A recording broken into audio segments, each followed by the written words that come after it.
Welcome back. I'm going to move around a little bit on the map in this video. I'm going to start with what we call the Das. In Wing Chun, Tan Sao, for example, is palm up block. Tan Da will be the palm up block with a strike. So simultaneous block and strike is what we call the Das, doing both at the same time. Now with Tan Da, there are many variations, just like with the other techniques. They can be right next to each other. The Da can be parallel with the Tan. The Da could be above the Tan. The Da could be below the Tan. The Da could be a palm. You see this in the wooden dummy.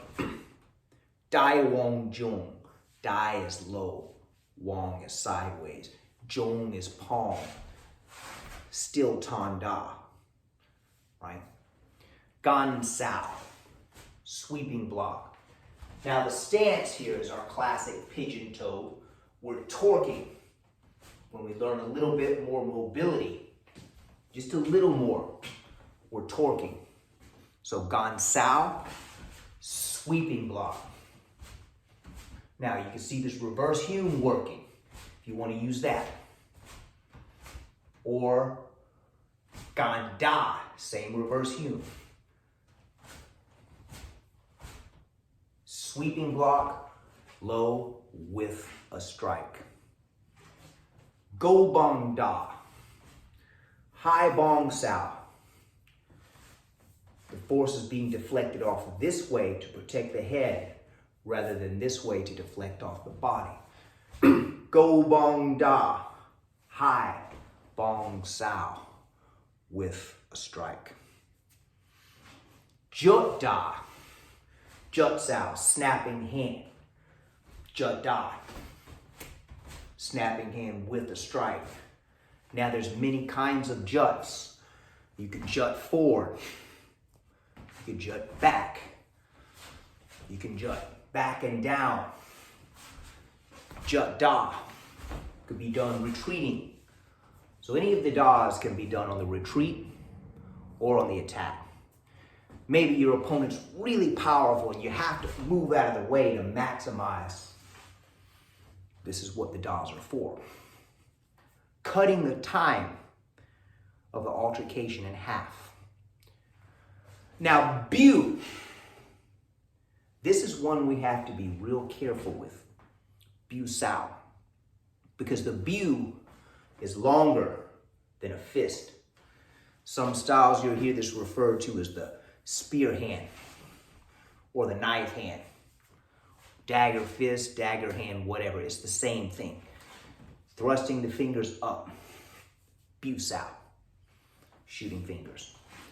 Now, Bu Da, shooting fingers with a strike.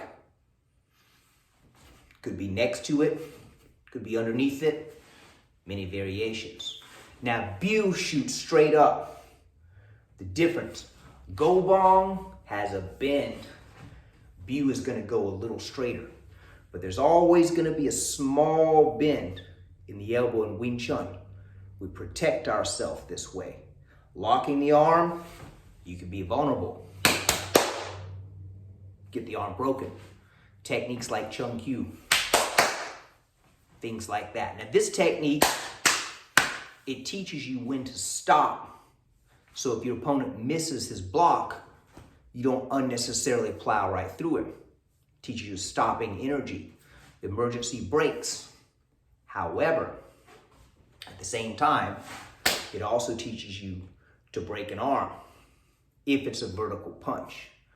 If it's a horizontal punch, different technique involved. We'll talk about that another time. But just understand, simultaneous block and strike is Wing Chun's goal. Wing Chun gets this relatively early, whereas the creature styles, this is the cream of their crop after decades. So simultaneous block and strike was handed down to Wing Chun rather than created by Wing Chun. We have to give the ancients a lot more credit. Wing Chun is a beautiful style, but it did not reinvent the wheel. It's a small reflection of something much bigger. White Crane teaches the center line. Wing Chun got this. Tiger Style teaches bone hardness, conditioning. Wing Chun got this. Snake Style teaches fluidity, circles. Wing Chun got this. As well as shooting, lots of Bu and snake as well. Leopard Style, speed, fire. Even using basic Wing Chun techniques to attack the muscle. Maybe you don't hit your opponent in the head. Maybe you hit him in the bicep when he's punching. Cut off that ability to strike. If you've ever been punched in the bicep, it doesn't feel good. Now, one more time on this Bu. We don't play with Bu in sparring because it's too dangerous. Someone could get an eye poked out. If you want to do this, like I always say, put on goggles, then go at it, you and your opponent. Also remember, there are no martial arts techniques that are a good idea to do in the air too close to an opponent. So part of being an advanced martial arts artist is understanding depth perception. There are people that will come along. They're very excited to talk about martial arts. Most of the time, they don't mean any harm. They're just unaware. I've had more times than I can count people come up, Sifu, what do you think about this tech? Instantly, back up. Now, if there's a Bu in there, this makes it more dangerous because risk of getting poked in the eye. They may not mean to do it, and you may be able to block it, but that doesn't mean that it's acceptable. You should tell someone, don't play like that, okay? Because it's very dangerous. Just like chopping. You don't chop someone in the neck in sparring. You could drop them. We have to lower our skills. But remember, there's a difference in the warrior and the fighter, okay? The warrior trains for war, which means practicing fighting on a regular basis, just like the fighter.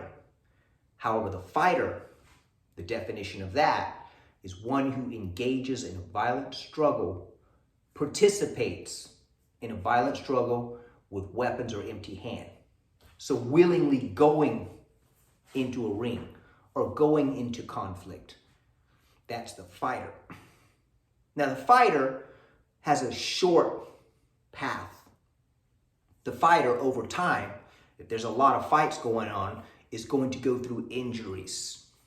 And if you get injured fighting, then you need self-defense. Let's say you have a contest, a fight in a ring, and you get an arm bar and you get your arm broken. You lose. Now you have a sling in your arm. You're out on Saturday night, and all of a sudden you got somebody trying to start something with you. Especially if they recognize you from the ring. There's a lot of ego in fighting. We have to guard ourselves against other egos, paralleling any techniques that may be coming out. So, fighting, going to your opponent, participating. Warrior, self-defense, we're trying to get away. So Shaolin monks, on this note, self-defense, warrior training. Not really fighters. They're humble, okay? So the warrior, Shaolin monks, the warrior monks, hence the term, have been throwing young fighters off their trail for thousands of years. Young fighters who want to fight the monks to prove themselves. And what they would find is it was harder to track the monks down because they were so elusive. And then there's the big wall with the doors surrounding the temple. Nothing's getting past those walls or those doors without permission. Okay? So remember, there's a huge difference. In the West, we think about two opponents in a ring squaring off against each other when it comes to fighting, right? It's different in the true understanding of martial arts, because now we're talking about warriorism, self-defense, avoiding conflict unless you have to fight. So if you found this video on the DOS, coupled with the wisdom of self-defense versus fighting, click the like button. Even better, subscribe. Pretty soon I'll have another student over. We'll do some more videos on techniques, physical application. All right, thanks for watching. Sifu Les Clements out.